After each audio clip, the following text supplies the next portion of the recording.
5, 4, 3, 2, 1. Level up, level up, level up, level up, level up, level up, level up. Hey, we are live. Y'all want me to try to do that?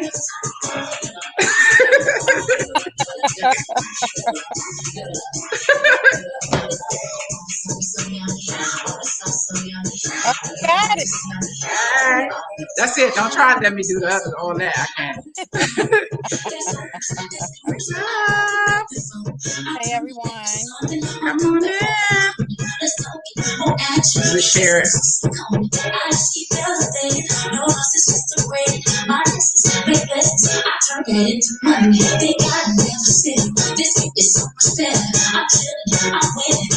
Another level.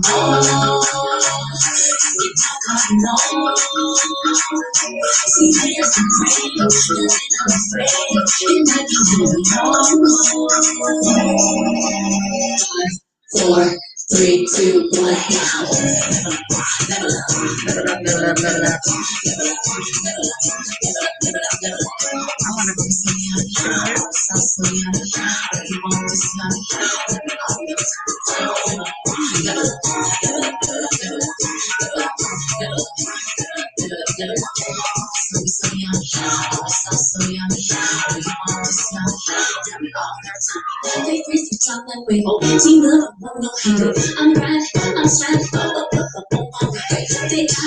Come on in, y'all. We live.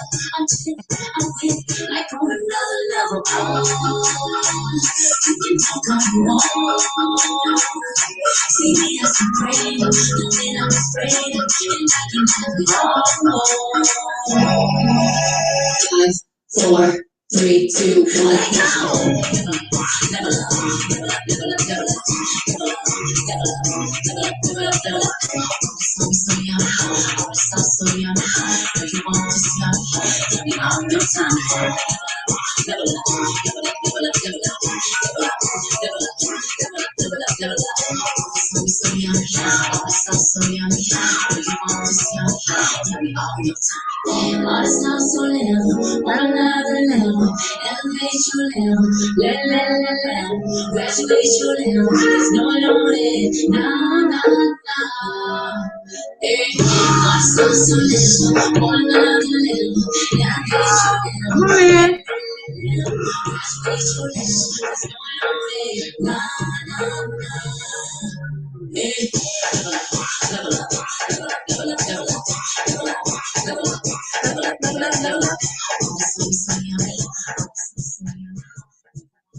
Hello, guys. We are live. How y'all doing today? We are talking about the state of the the state of the real estate market right now and how everything is going. Also, Miss January is going to teach us how to level up in this real estate business. She's done it, she's doing it, and I'm so proud of her. So I wanted her to come on and join us today. So we talk about give us some pointers on how we can get to where she is and just kind of pitfalls and things to look out and how to avoid burnout when you're trying to grow in the real estate business, especially in this market. Man, this market is tough. Again, like I've been saying every week, I'm looking myself. I've written offers. I have been turned down. I'm ready to give up. But that don't have to be your case. I have a very unique circumstance. So for me, that's why I'm in this situation. So we wanted to talk about being prepared, get pre-approved. I cannot say that too much. Make sure you get pre-approved before you go out here in this market. And I can get into how you can do that a little bit later. But I want to introduce January and just give her the floor so she can kind of let us know on the realtor end, kind of what we can do to get prepared. For me, get pre-approved, get pre-approved, get pre-approved first. Miss January is a broker in Washington, D.C., Maryland, and Virginia. And she owns her own real estate brokerage. A franchise franchise? program. Okay. Yep. Um, and she's an instructor also, so she teaches the laws, the rules, and regulations of real estate. So she knows her stuff. She's been in this business for a long time. Her family is all in the business, so she's a great person to give us some pointers on what to look for. Hey, January, Hey, welcome. thanks for having me. Hello, everyone.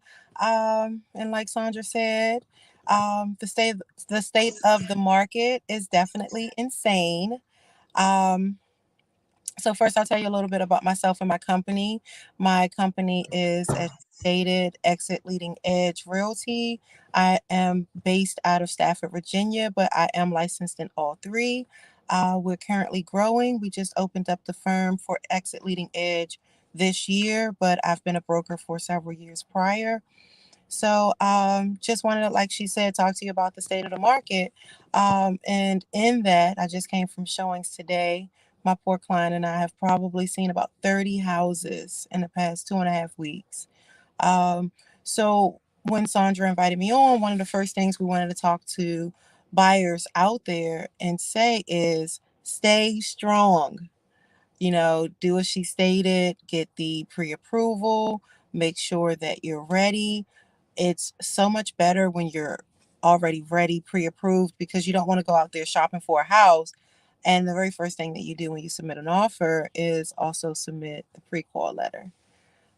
So that's the main thing. Some of the other things are, some of the agents are doing things like no appraisal contingencies or waiving home inspections and other things that may seem to be beneficial because you really want that house. And those are some of the other things that Sandra and I wanted to talk to you all about today.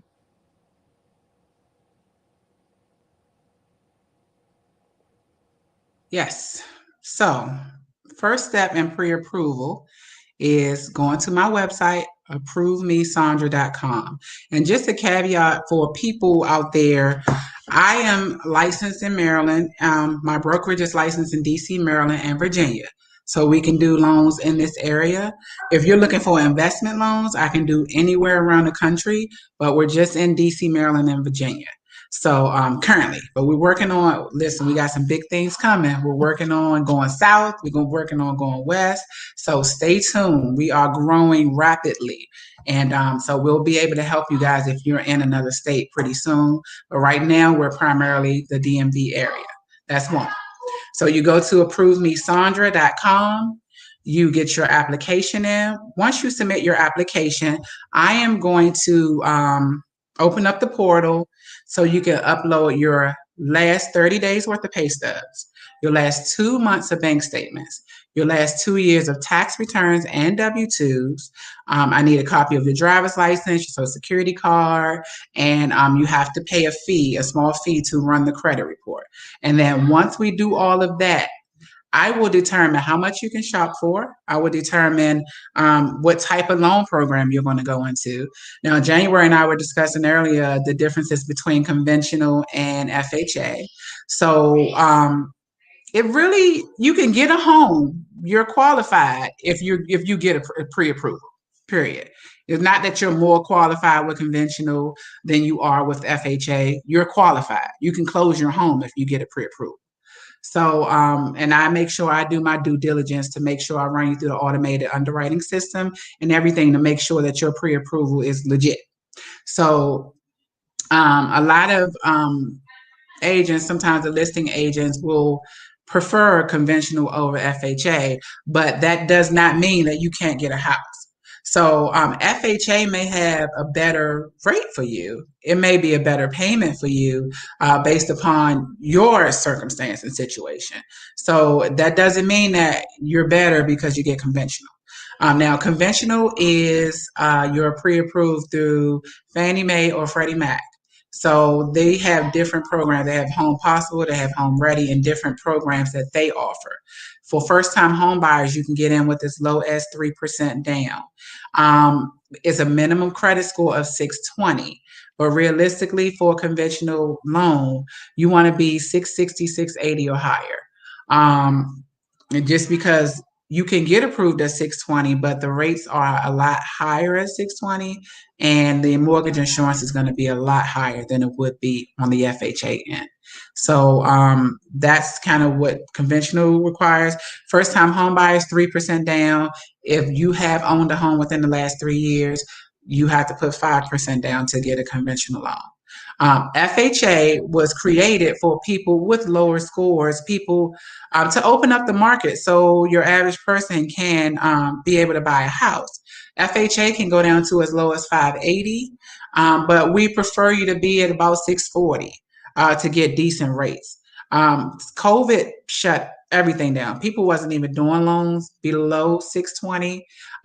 Just a couple months ago, that just opened up, so we can get your loan done at 580, but I recommend that you work on getting your score up a little higher so you can get a better deal.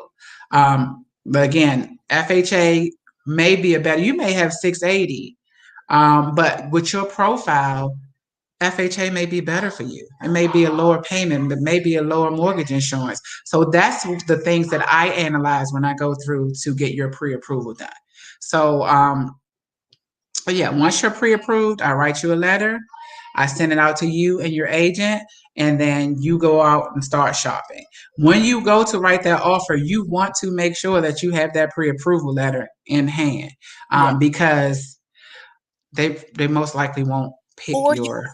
like me, Mhm. I won't take you out if you don't have a pre-approval letter, Oh yeah, that's true. because there's no point in us shopping if we don't know what we're shopping for. Exactly. You know, Yes. I would hate for you Yes. to fall in love with the property and Right. then you go get pre-approved and you can't afford the property, or Exactly. you're not happy with the price that you may be approved, but you know you don't like the payment. Because just because you're approved at 450,000, 500,000 doesn't necessarily mean you have to spend all of that. Or it could be vice versa. You could say, oh, well, I want to go look at $500,000 houses, and then you get approved for 350. So with that said, I have a little quote: my car don't move unless I see the pre-approve. I love it. My car don't move unless I see it pre-approved. I Yes. love it. So And yeah, so that yeah. in this market, there's no point in going trudging through the market and trying to make shift about what it is or what you're trying to do. Tentatively, in today's market, you want to know exactly what you want. You don't want to get into a situation in which you think you know what you want. You need to be prepared. Of course, as we go out in the market, you may see new things and you may understand things differently as the process continues, but having that basis, price point, neighborhoods, um, amenities. Do you want an open floor plan? Do you prefer gas or do you prefer electric? These are all things that we would like to know up front. Do you want land or do you want something where you're not having a lot of grass to cut? Because these are parameters that when we do your house search, that we're able to put into the house search from inception, instead of having us keep knocking heads and you thinking like, hey, my agent doesn't know what I want. Just tell your agent what you want and they'll be sure to find it for you without a problem. Know what you want. Um, hmm. But and for my personal, me personally, I know what I want, and I go out there at my price point or just what's available right now. It doesn't have all that I want, so I'm learning like, okay, let me learn to compromise on this. Okay, do I really need this? Like more than one bathroom is not an option. These kids and sharing the bathroom, so Well, that's it's a no. a very great thing though, Sandra, to bring up is compromise. Yeah, Because, you may wanted a garage, but you may find a house with a basement instead. yes, Now, are you willing to compromise in today's market? You may have wanted a house in Temple Hills and you wanted something with maybe 2,500 square feet, but in market, well, I'll give you. Yesterday, I was looking up houses. I have a client that's approved for 250 in Fredericksburg. So I was looking up houses, and out of however many houses are on the market at that price point for a 3 bedroom, 2 bath, there were only 11 houses on the market that would fit her criteria. So you have to realize you got 11 houses and you got 50 people looking at these same 11 houses with you.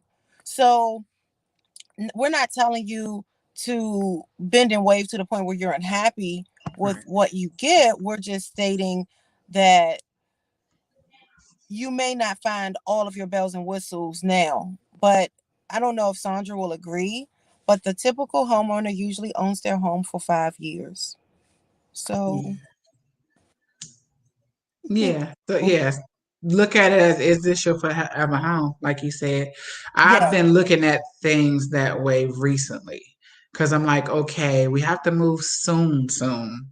I can stay here for 3 years and then use it as a rental property and buy something else. Like I looked at it as like, looking around, do I see us here for a few years before I can move on to the next thing? Because it doesn't right now in my circumstance, it doesn't have to be my forever home, even though I want it to be, but it doesn't have to be. So yeah, that sacrificing is a big, huge part of it. Um, and seeing if it is almost your forever home, something that you can build upon.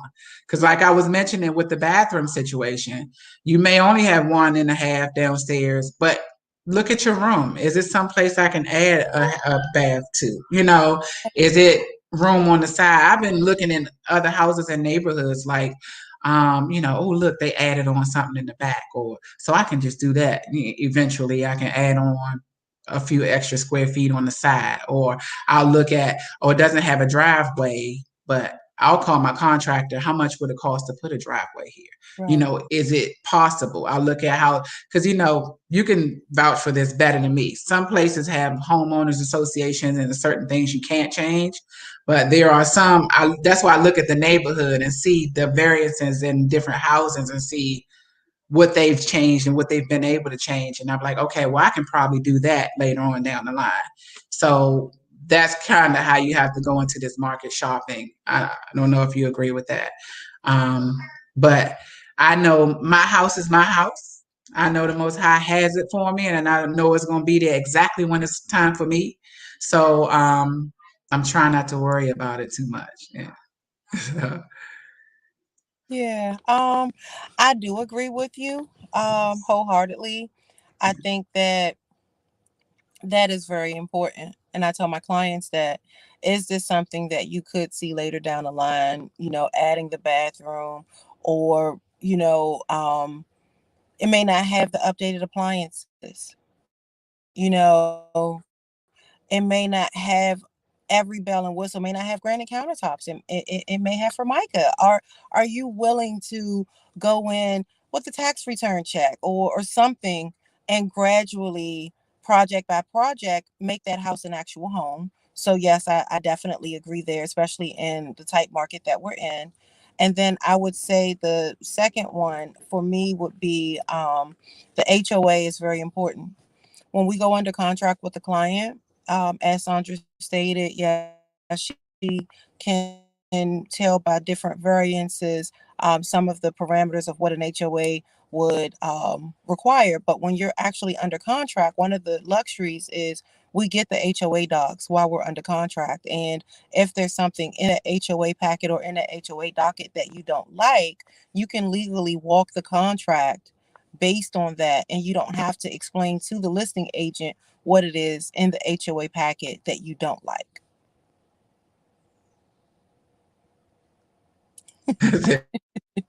I didn't know that you could do that. So that's good. See, that's why I need your information. So yeah. So that's kind of, we just want you guys to be prepared. Please, please, please. If you want to buy a house now, by all means it's possible. It's just, a little challenging. That's how life is. Sometimes it's easy, sometimes it's challenging. So I have a quote, Sandra, if you don't mind, yeah, if I could interject for a second. I have a new absolutely. quote. My new quote is, we're not out shopping for shoes, guys. We're not going to be able to go to the mall and go inside of 5 or 6 shoe stores and pick out the best pair of shoes. Just the same way that you're going to find those J's in Foot Locker, you're going to find find them in foot action. And it may be a different price point and there may be some differences. But ultimately, we are not in a market where we used to be back then. We were in a market where Cinderella can take her precious time and find that shoe. I mean, that prince can find that perfect shoe for Cinderella. We are not in a Cinderella fairy tale market anymore. We are in a Right. very competitive. I am bidding $31,000 over list price. I am writing clean offers. When I tell you I don't Mhm. ask for closing assistance, I'm not asking for home warranty. I'm not asking for anything other than what we discussed when we first did the intro. I do ask that my clients get a home inspection. I am sorry. I know a lot of agents are waiving home inspections. My thing is, you don't know if it's mold. You don't know if there's a faulty roof, if there's a leak, if something's wrong with the HVAC. Now, here's the thing, you got a little change in your account? Yes, we can do the home inspection for informational purposes only, reduce the time frame down. But would I waive it? No. And that goes to the second one. What I personally recommend for you to waive your appraisal? Never. You don't know what your house is worth. How you going to sell something and you don't know what it's worth? So you pay $350 for the house. 5 years from now, you go to resell the house. What are you reselling? What if you've paid your loan for 5 years and now your house is underwater because you overbid, your agent allowed you to overbid, or you paid above appraisal price and now you're stuck because you're tanked. We don't know what's going to happen in the next 3 to 5 years, guys. So if you're going to purchase wisely. That's why it's important that the agent you pick, I'm telling you, purchase wisely. That appraisal thing, whew, I have a couple clients that bid it way over, and it's a fight. Man, it's a fight. Um, be ready for that. Be ready and prepared with extra money to pay over. Be ready for that. But good news is we're spring. Today is the first day of spring, y'all. And the spring market usually opens up. People are ready to move. People don't want to move in the winter. It's too cold. They don't want to get their house ready. Now it's going to start picking up. So you're going to start to see more inventory out here. So right now is the hot time. If you're ready, there's no better time than right now to get this started. Do have you been seeing trends of more houses coming on now, January, or it's probably about the same? You muted, can you? I muted my mic. Can you hear me okay? Yeah, yeah, I can. Perfect. Let me know if I break up a little. My service is a little choppy. But yes, I definitely Mhm. agree. You see how Okay. sunny it is out here? Yeah. The Uh-huh. weather's getting warmer. Okay. Everyone wants to be out. Even though the market was hot, what I love to explain to clients is that there's so many homeowners who did not take advantage of that because they didn't want their house on the market in the winter, because typically houses in the market on the winter don't sell.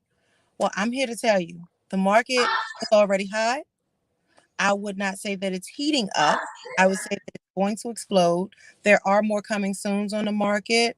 There are more clients that are taking that time, and see now where when it's cold outside, you can't paint the outside of your house. So you have Right. that want to power wash their homes. They want to make sure that they paint the home and do certain things, planting of the flowers and making the landscaping look perfect, and those sort of things happen now. Military is about to get their orders. Even though homeschooling is in effect, we're at that point where parents are willing to move or look forward to that move for when that school year ends. So definitely watch the market. It's going to get more intense. Sandra, what do you think about these interest rates over the next couple of months? The interest rates are still historically low. They're inching slowly up. And that's again, that has a lot to do with the market right now. We follow the S&P, Federal Reserve. It's a lot that goes into what the interest rates are. Um, President Biden can come out tomorrow and make a big announcement, and the rates will shoot up, or something can trade and the rates will go down. But right now, the trend is getting slowly higher. So, for example, maybe last month you could have gotten a 2.875. This month you might get a 3. So it's not a huge difference, but it is going up a little bit. Thank But you. it's still historically low as well. So now is the time before it goes up even more. Sandra and I closed a loan in 2019, other than this particular one, but I'm dating this one in particular because in January of 2019, at a 6.5, we were telling clients that was great and on client justice by giving them a six point anything interest rate. You really weren't typically seeing anything lower than a 5. And now you have these lower interest rates, which mean that you qualify for more house, which is something that Sandra can assist you with and show you how you can get more house for the same money because the interest rate's lower.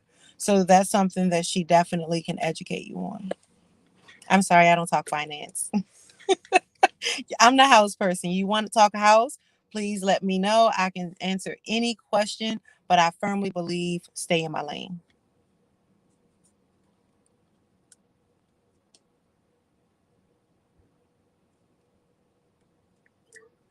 I apologize, guys. I forgot to plug my computer. My battery died a little bit. So sorry about that. January, you might need to turn your camera back on and your mic. I had to turn mine back on. Um, I don't want to. Nope, it's on. There you go. Bam, I can see you now. Sorry about that. I caught it just in time, right? As soon as it was about to go off. So, yeah, as you can see, we were having technical difficulties today. We were running behind, and I forgot to plug my computer in. Sorry, it happens. I'm It's all. telling y'all, I'm gonna keep blaming my kids because it's my kids. Kids trying to kill me.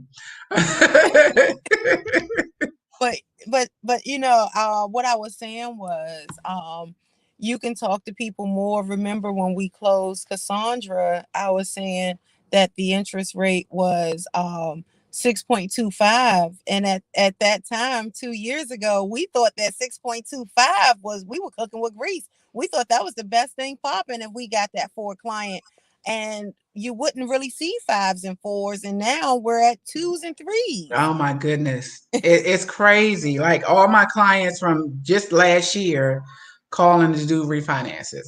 If you closed your house last year, if you closed your house 7 months ago, the rate may be better. If you closed your house maybe March or April last year, it's time. You can refinance before those rates go back up. So just give me a call if you want to talk about that. And then the other thing that I was stating was that you can qualify for more house because the interest rates are lower. So Exactly. Yeah. so where we when you were at a 6 point anything, what you could get then versus what you can get now, you might as well get the more house for your money. Exactly. Yes, I agree. Yeah. Yeah. So yeah. So you guys, if you're ready, you should be ready. Them Oh, stimulus checks just came out, y'all. if Use it you to buy a think house. you're ready and you know if you're ready, one of Yeah. the beautiful things that I can say about Sandra that I have a client that can testify is that she will help you get your credit straight. Like, Yes. just please don't go it alone. Please don't think because you're applying for a house that you can go through these extra sources and get house credit scores, because house buying credit scores, car buying credit scores, all of those things are different. When you're buying a house, go to the home experts who are looking at credit scores, who know what they're looking for in a person's credit profile. Yes. What I'm stating that to say is that the most that I've ever seen Sandra get up any of my personal clients' credit score was 200 points in 2 months. She had 17 credit cards. Sandra told her what to pay on each credit card. She listened to Sandra, and within 2 months, she closed on her house and was able to purchase a property. So you have to have faith and you have to trust your advisors. Don't trust the people in the street that's your friend, that's your coworker, that just bought a house last month and they know what they doing or they know what they talking about. Go with the pros, please. I wouldn't go to Please. the gas station for a toothache. So please don't think that you're going to go to your friend that works for the government for real estate advice. Come to the experts. Listen, in the last 10 years I've been doing this, no two deals have been the same. I promise you, everybody's situation is different. So, just to elaborate on that, what she said, just because your auntie made a club bought her house 15 years ago, and she like, oh no, you need to do it this way, you need to do it that way. Don't listen to them. Come to the experts first to figure out. Because again, the market even changes. The rules change. The laws change. We just changed administration. All that Man, the laws are about to change. Like, again. yeah, Yes. they don't want to do it the way 45 did it. So, it's you need to come to the experts. And those people who are pushing, I've seen people call me and say, my sister told me you should be getting me some money. I should be in the program. I should be. And I'm like, is your sister a lender? Like, why is she giving you this information? But it's your situation, your circumstance, what you need, what your scores are, what area you're looking at. Have student loan debt. Your Yeah, the auntie might have not had any student loan debt. exactly. Yep, student loan debt. I mean, it's so many variables and variances. I promise, I'm like, I gotta have my experts, my mentors, all those people that I have to reach out to for certain things just to ask questions because it all isn't done the same. Not at all. Yeah. So, And I just want to piggyback off of what she just said. Um, when I work with clients, just because you could be coworkers, it doesn't even mean you're going to qualify. You could have the same pay rate. Please understand that when you have questions, we're not here to judge, we're here to assist. I see that a lot, especially with today's market, people are becoming more timid, and instead of going inward, project those questions, ask. I'm sure myself, other agents, other lender partners, or people that are actually in the industry will not steer you wrong, because of course we don't want that on us. And not saying it like that, but that's just the truth of it. yeah, And like she says, she's been doing this for years and years and years. I met Sandra through the owner of the company, Steve Twyman. I've been working with her company for the past 8 years. I've seen them do things for clients that clients did not believe were possible.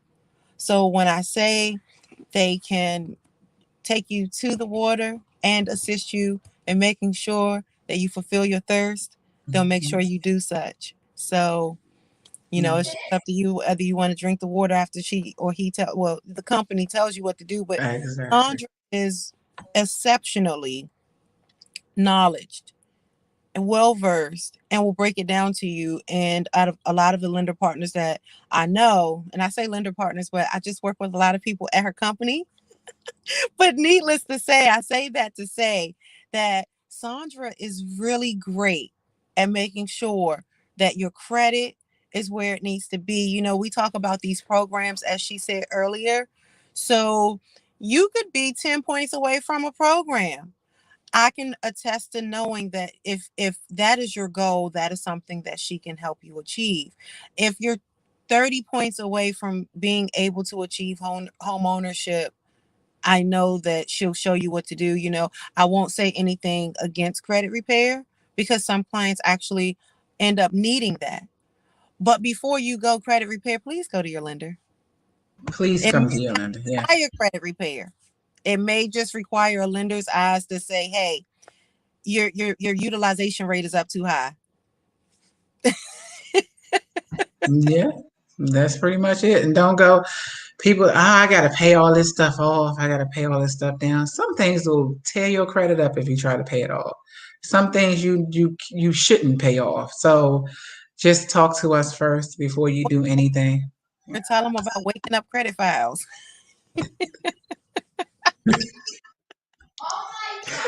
Listen. Please listen to please. Listen. Listen. And I study and I learn under some of the best people in this business. Our job here, for me, I grew up in the hood. That's just put it out there. Home ownership wasn't taught to us. It wasn't taught to us, but in school, wasn't taught to us sometimes by our parents because they didn't own homes. A lot of us. So my passion is to remove the stigma. Like, oh, I can't do this. But owning a home shouldn't be this huge thing. Like, I can't do that. You know, everybody else can do it. I can't. I don't make enough. My credit isn't good enough. Listen. I have helped people get homes that make $10 an hour. It's all about your debt to income ratio. It's all about how you utilize your credit. You can do it. And I want to put that out there because the wealth gap between Black Americans, people of color, and the white Americans, and I'm not saying that's a bad thing, but it's a huge wealth gap. Yeah. And closing that wealth gap has to do with owning property, owning real estate, and learning how to do that, having the confidence to go out and do that. Because, of course, it is a huge ticket item. Yeah, $300,000 is a lot to spend on something. But what can you do with that? And that's why when she was saying being smart about how you go into your house right now, going into it off the break with negative added equity, going into it blindly with no home inspection. This is your investment. This is something that can potentially help you build wealth. So that's why I said when I go into a place, I'm like, can I see myself staying here for 2 to 3 years and using it as an investment property?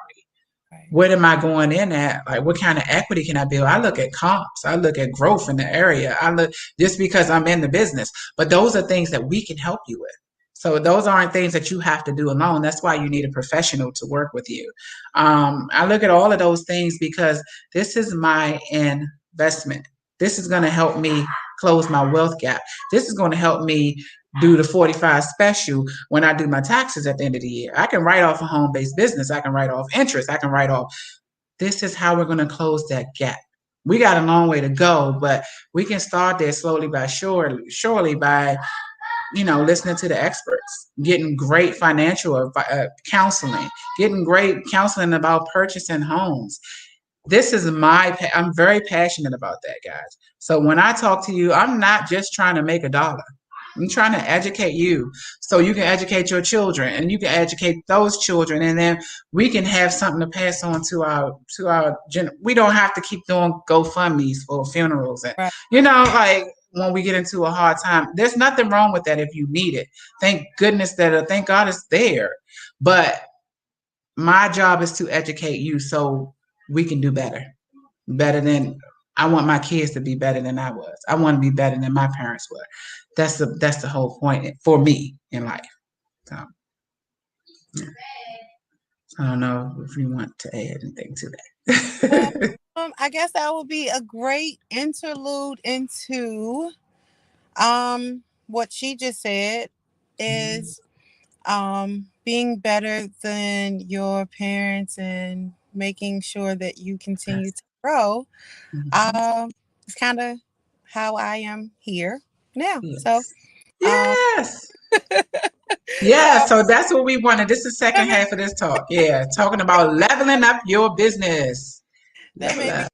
a segue to level up. Yes. Maybe a great segue into how I became an agent because a lot of people don't know it, but I never wanted to be a real estate agent. I never wanted to be in the real estate business. I was in sales. I sold cars, I sold cell phones, and other things. But I told my parents, that's your thing. That's what you all want to do. My dad is an appraiser and a tax assessor for the state of Maryland, but He's an appraiser DC, Maryland, and Virginia. And my mom is an agent. She's licensed in Virginia. My parents have been in the business since the '90s. Uh, the short version of it is that in 2013, my mom was given 2 weeks to live, and I decided that I had two options.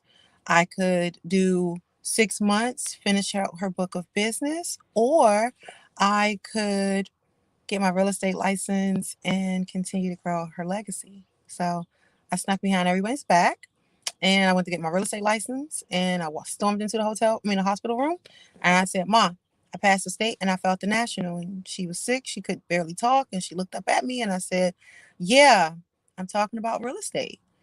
She just kept looking at me and I just kept looking at her. And She's like, see you on the other side, Jay. And I'm like, no, you're not. You're getting off this bed and we're going to go do some real estate together. So for me personally, I knew 8 years ago when I got my license that I'd be a broker only because I knew where my goals were aligned. I knew that I'd be selling in Northern Virginia. I knew that I'd be DC, Maryland, and Virginia licensed.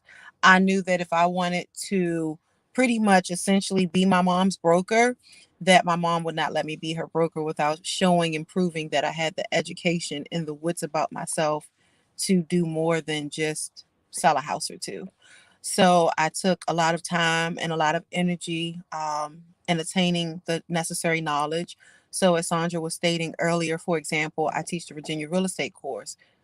In order to be an instructor, you have to have a college degree or a broker's license. You have to get a designation behind your license. Um, Designations are like how doctors have like a PhD stamp behind theirs. Real estate agents have those same types of certifications, designations, and stuff like that. So I went out and got five. Um, I think that they're very good to have. One of mine is military relocation professional. One is mine is short sale and foreclosure resource specialist. And you take the necessary training, you take the necessary classes, and get the hours, pay the dues, pay the fees, because yes, we pay membership dues to belong as a part of those sub associations as well. Um, but back to the original. So that's how you get your instructor's license. But when it came to my broker's license in Virginia, you have to be an agent for 48 months, and of the previous 36 months out of that time frame you had to have been active. And then you can claim reciprocity for the other two states and then only take the law and not the national. So then I did that, of course, and was able to just recently pass the last one of my collection, which was my Maryland broker's license. So, that for me was very important to me because I knew I wanted to do some other things other than just run out and do sales. I like to do investing, and I knew that if I became a broker of a firm while I'm sitting at that desk, I can look more into investment properties, work more with investors, and continue to build out more my investment portfolio. So, just so you know, round two is coming. Um, but and that first wave of what I needed to accomplish and what I wanted to do was grow out my vision. Like right now, we're at 9 agents. And I think that's good considering that Exit Leading Edge has only been open since February the 4th. Um, so like I said, continue to look for more. If you're looking to be an agent and you have questions, if you have continuing ed questions, if you have pre-licensing questions, I am here to help you with those. If you have questions about, how do I not get tired in the market? What are tips and things that you do? Some of the things you have to have me time. You have to find ways that you can creatively push the world out.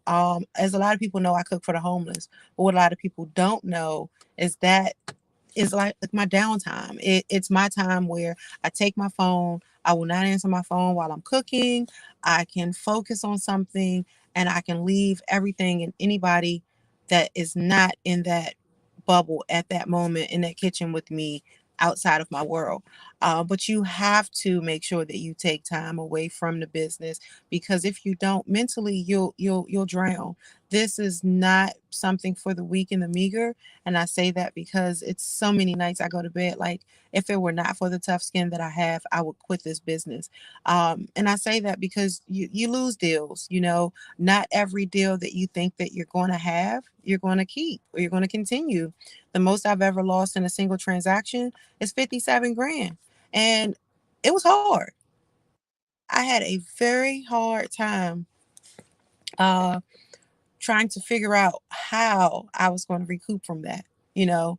And I prayed on it. And I woke up and I said, you're not going anywhere. This is what you do. This is what you love to do. And I had to get back up and fight another day. So for all of those agents out there, if it's anything that I can personally say to any of you that are watching, is continue to fight for another day. If you're a home buyer and you're in today's market, please know that there is a light at the end of the tunnel. Don't think, oh, look at Raina, Sandra. How many deal, how many offers did we put in with Raina? You know, I uh, love Raina. Raina gave me some strength because Raina was like, "This is it. This is my price point. I'm going. I know what I want. I know what I want." She got it. She got what she wanted, and she was adamant about it. I love Raina. That's why I'm like I am right now. and bringing that up, I'm going to speak on Raina for one more very important factor.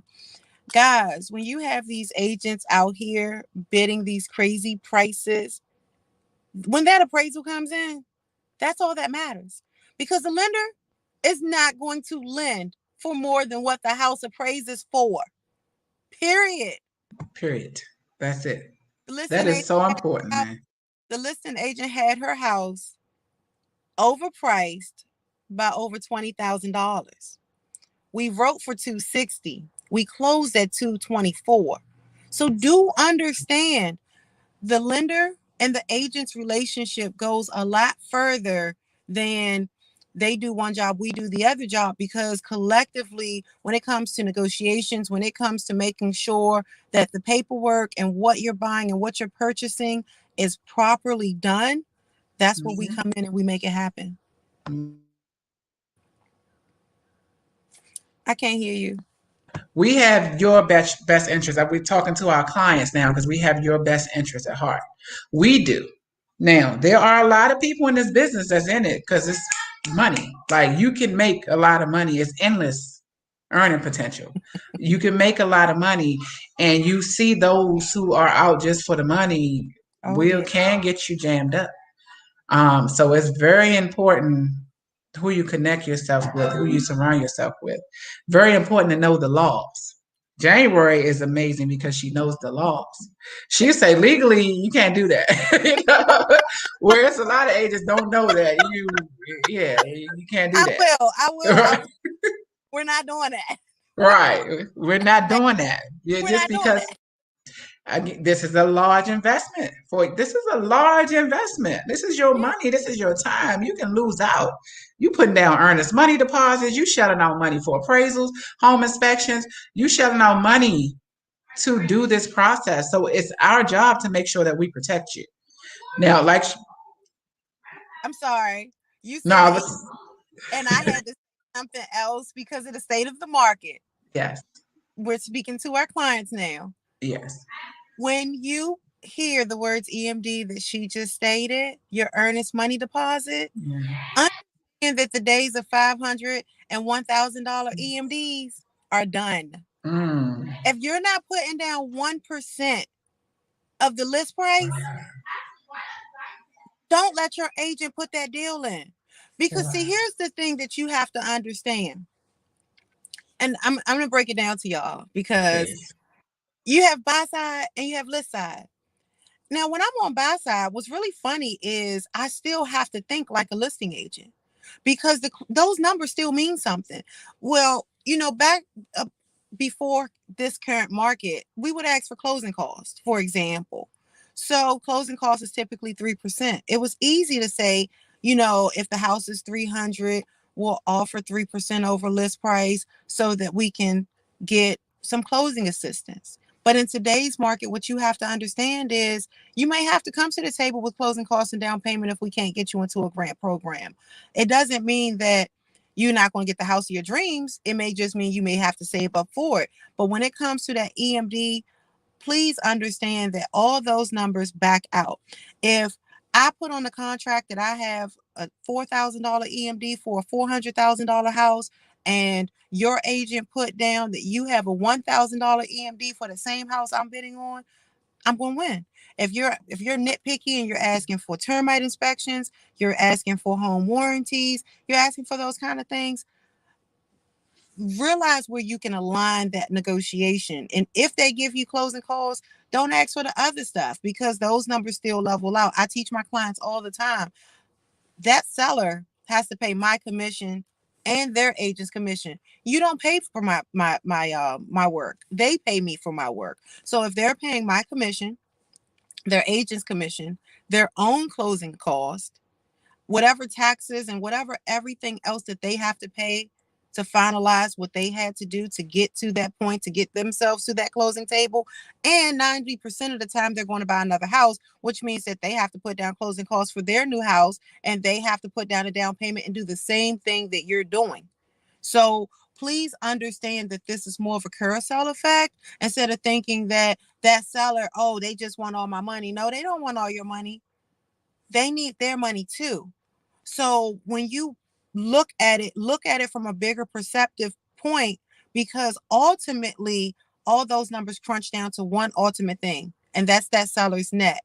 And the more crazier that these offers are, Hmm. you have to realize that you may think that the offer isn't getting accepted because you were overbid, but you may have overbid it and the agent knows that the house ain't going to appraise for that and still ain't going to take your offer. So you have to understand that too much ain't a good thing either.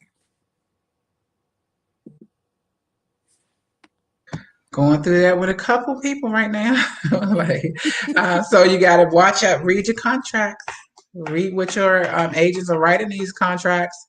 Um, Make sure you have those contingencies. If it doesn't appraise, then you can walk away, or you're willing to pay only a certain amount over what it appraised for. Like all of that's important.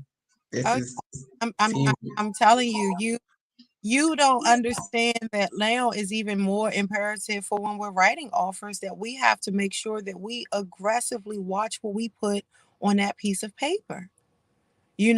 One simple slip of stating this or stating that that's incorrect could change the Mhm. whole term of that entire contract. So I'm not stating that, don't trust your agent, but I'm stating what she said. Make sure you're reading and you understand what you're signing. you know the EMD comes back to you, but it only comes back to you as if we did what we supposed to do in our guidelines while we were waiting for that EMD to come back. So it's not about not falling in contract. Can we fight for the EMD back? Sure, but why have to fight if we just follow the right way? Yeah, I agree. Now, what made you become a student of this business? Because every time I talk to you, you studying for something. You studying for some type of certification. You taking some type of test. I'm like, man, I gotta level up. Like her, you are a student of this business, and I love that about you. What drives you to want to get more? Um, Num- I think the biggest thing was when I got into real estate, one of the things that I knew was that it is an ever interchanging, ever evolving business. And it is one of the businesses that in this world that you constantly having to take some type of class, some type of something to kind of keep up. But then I learned, as I dove further and further into the industry, it's like you said, there's so many facets of things that you can do and so many dips, dives, and turns. But then on the other side, as you expressed too, then there's the legality piece of it, of what can I do, what can't I do? And it just turned into a fascination.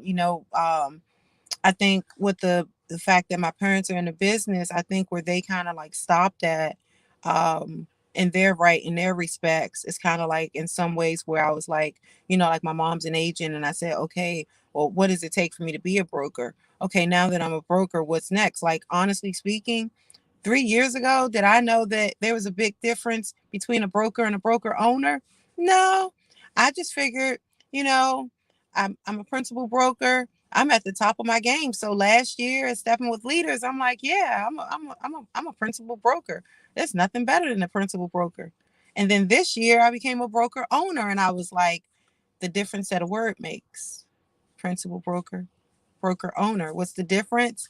I own the firm. And that meant a lot to me because I can hire a principal broker. I can hire a managing broker in the position I am in now. Where when I was an associate broker, I worked for a broker.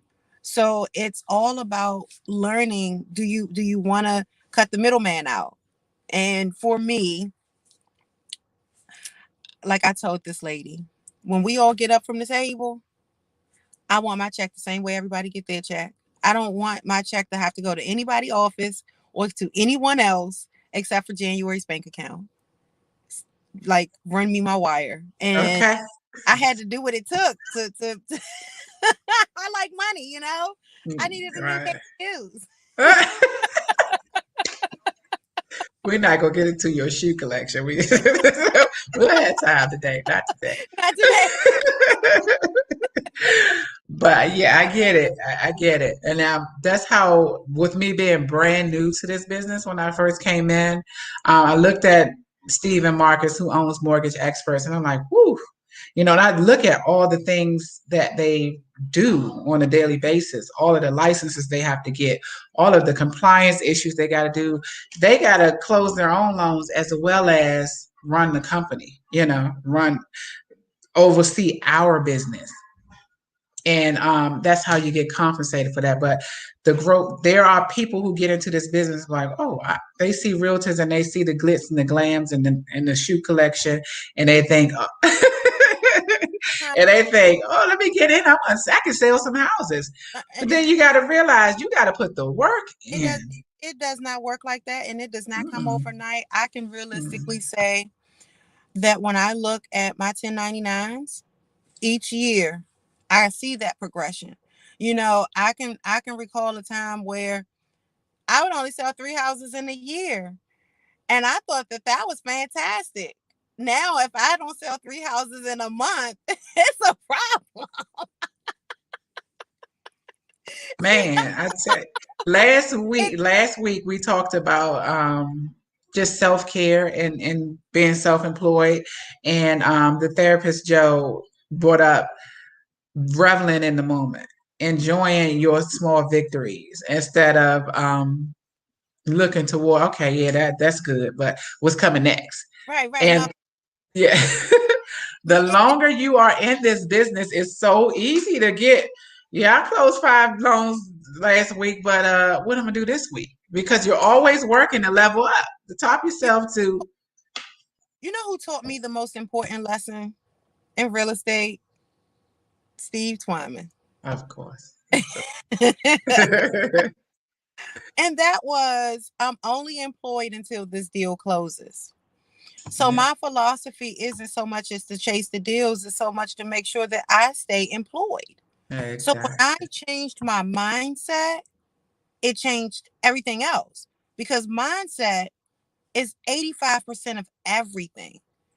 We're in a business where people pick up on your energy, people pick up on your vibes. You having a crappy day? Guess what? If you think you're masking it, 9 times out of 10 you're not. You know, so I look at it like, build your pipeline. Deals fall out all the time. If you think that in today's market, last year when COVID hit, last March, I had 7 deals ratified that March. I would have been sitting at something really pretty if all 7 of my deals closed. We were only able to save 3 of those deals. And I say that to say, if 4 of your deals fall out, depending on where your mindset is, you may not recoup from that the same.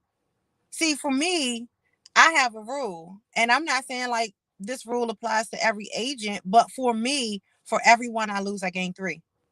Simple. If I lose 1 deal, I'm going after 3.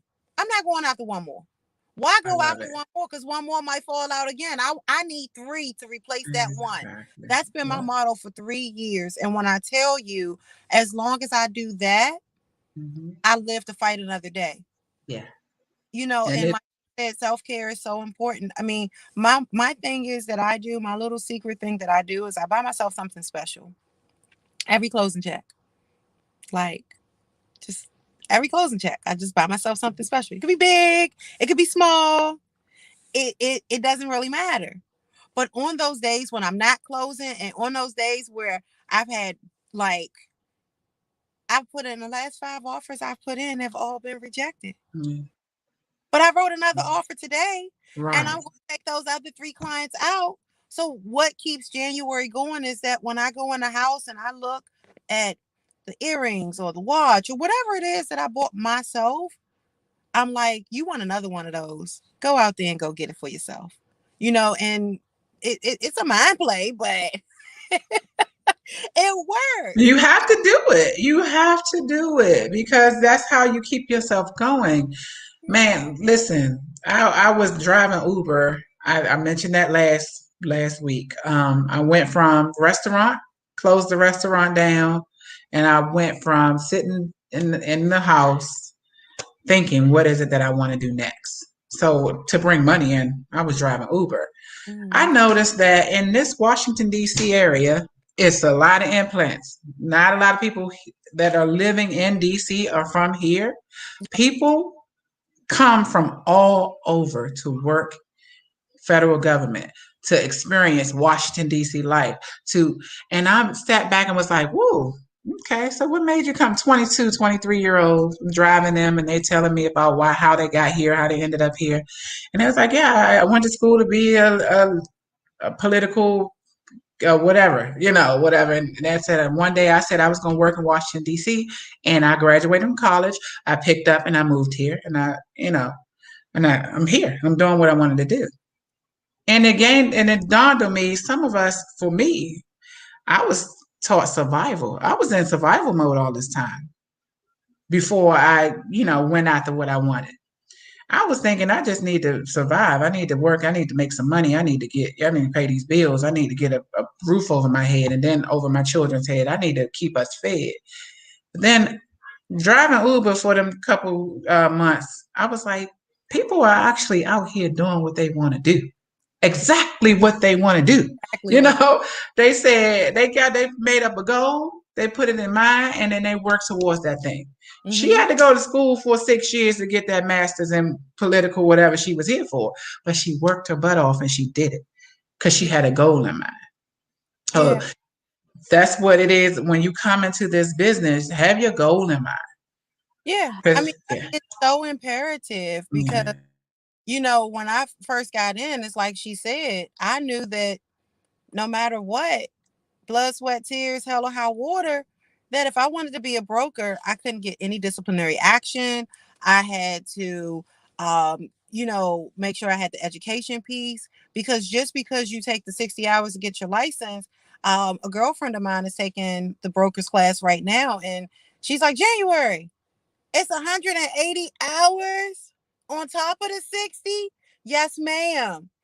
It didn't just fall in my lap. One of the weirdest things about it is I'm at a point where I can equate my education hours to that of a college student. And like Yeah. I'm at over 450 credit hours. So, it's like you said, if you really want this, you really have to stay in it, keep a game plan. You have to stay focused. You have to figure out if what you're doing is income producing activities. For years in real estate, I wasn't making money, but you know what? I was putting my energy in the wrong stuff. Was that call that I just had with Joe for 5 hours? Did it mean anything? Did it produce anything? Was it about anything? Did I make any money? No. When I'm talking to my girlfriend on the phone because her and her boyfriend done had problems for the past 4 nights. Am I making money? I love my girlfriend, but she better call me after 8 when it's after business hours and I can digress and I can talk to her. But Right. during business hours don't bother me with things that don't pertain to my business. And when I started changing once again my mindset, my monetary thing changed too. In this business, what I've learned is that the most important thing, if I were to give any advice to anyone that wants to stay in this industry, is that until you're uncomfortable, you ain't doing something right. That I'm laughing when I say this because I'm thinking about all the uncomfortable things that I had to go through, but they all made me grow. And that growth is what kept me going to that next level. If I didn't have those knocks, I couldn't have the success. If I didn't go through some of those bad things that made me stay up in the middle of the night or wake up out my sleep in the middle of the night, I wouldn't be able to level up and be where I'm at now. And what Sandra said is so important and so key that when I say that the two coincide, I was telling someone the other day when I was in Vegas. What's just funny, today's my daughter's birthday. So 2 years ago, I surprised her and I took her to Vegas. Little did anybody know that it was a work vacation for me. So the entire time that I was in Vegas, I was studying for my DC broker's license. And it was funny because we were on the time change difference. So I go to the casino, I go hang out, show my daughters how to gamble, had fun, took them out to eat, did all of that stuff. 5 hour plane ride. What do you think January did? She downloaded that study guide, and I Mm-hmm. had my iPad, and I'm sitting on the plane. 5 hours there, 5 hours back. Can't sleep Yeah. at night. Wake up in the morning before my Right. day gets started. I was studying. I got off the plane that very next day that I got off the plane. I literally took my test and passed it. Wow. You gotta mix it, you Hmm. know? Yeah. That self-care piece is it can't be all work. It can't be all play, but you have to Mhm. put the work in now. It's definitely it's necessary. It's about, but you have to figure out how that works for you. I mean, it could work for you, and it could be that you know, me, I like to wake up at 5:30 in the morning, 5 o'clock, 5:30 in the morning. But those are my twilight hours. My phone isn't ringing. No one's bothering me. I can do everything that I need to do. I can return my emails. I can set my day. I can plan my day. I can figure out if there's anything from yesterday that's lingering that I need to carry over into that new day so that I can accomplish that too. If you write down your goals and you make yourself 6 goals a day, and don't overwhelm yourself. You will achieve more than you realize because you will look up one day and you'll be able to look back and say, wow, I achieved all of those things. Yep, make sure they're attainable. Okay, don't put nothing That out part. there That's that's that part. attainable goals. Yes, ma'am. Because I'm the one, I'm the shoot for the stars person, and I'd be like, oh shoot, I didn't buy that Maserati today. Shut up, messed up. Girl, get yourself together. That's me You talking to know, me. have a second. I'm going to tell you the goal piece and making them obtainable is so serious. So last year, I sold my car. But then when I wanted to go buy a new car, it was COVID. So I went and got me a little rental. And I rented that car and then it broke down because it was a rental. I took it back. Right. Like Wow. $700 to get it fixed. So I drove it back to the guy and I'm like, your car broke down. Can I have a new car? Right. So he gave me a new car, but he gave me a Scion. And I'm like, you're putting me in a box? All right. You you see me in my box. You know. I was distraught. I was hurt. I felt some type of way. But my goal wasn't attainable at the moment. I wanted what I wanted. And I'm happy to say, after I bought the brokerage, I went and bought me a new car. Yay, new car. but, Woo. but Yes. for 10 months, and that's what I'm getting to, for 10 months, I drove something that was so not me that I couldn't even respect the car and call it a name. I was like, you put me in a box. I couldn't say Toyota Scion. I was just like, it's a box. Like they put me in a box.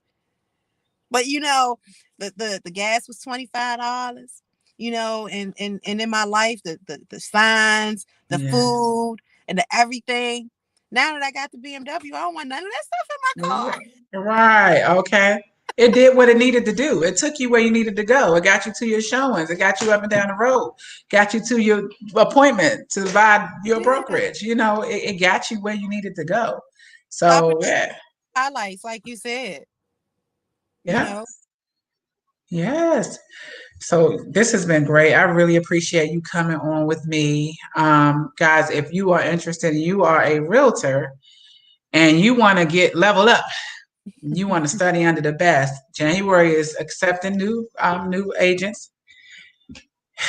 If you are ready to buy and you think you're ready, you're not sure if you're ready, give us a call. Call me, pre-approve you. Then we send you to her. She take you to find your house.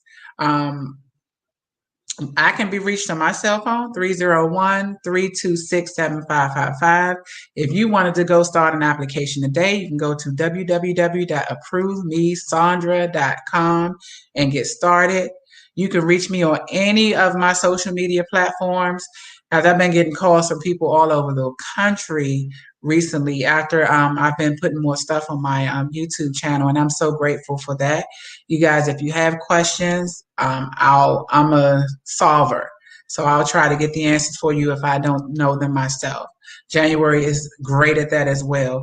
We sit on the phone for hours sometimes strategizing, coming up with, okay, well, we can do this, we can do that. We did our photo shoot together so we can start marketing together.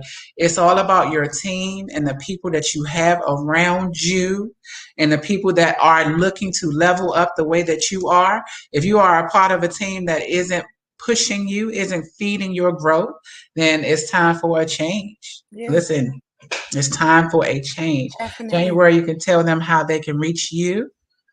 Okay.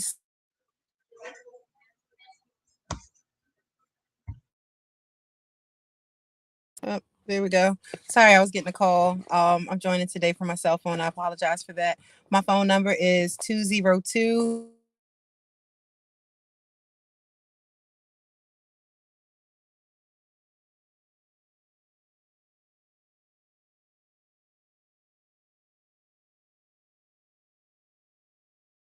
I will put it in the comments. We'll put our phone number and stuff in the comments. Um, we've done good. We've been on here for a long time. The service was a little bit in and out, but we did good. We got some great gems from January. I appreciate you coming on again. Um, yeah, give us a call, guys. Anything you want to say before we log out of here? Hey,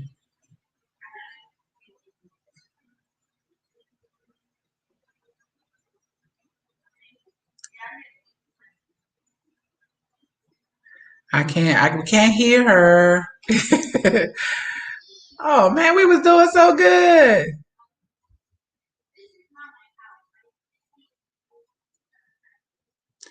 Okay. Well, that's okay, guys. Hit us up. DM us. Hit me up. I can get you in touch with her. I have her number. I have all of her contact information. I call her all the time and get on her nerves. Happy birthday, Mecca. Y'all have fun. Enjoy the rest of y'all day. And join us again next week. I have another super agent coming on to join us next week. All right. Love you guys. Have a great day. Bye.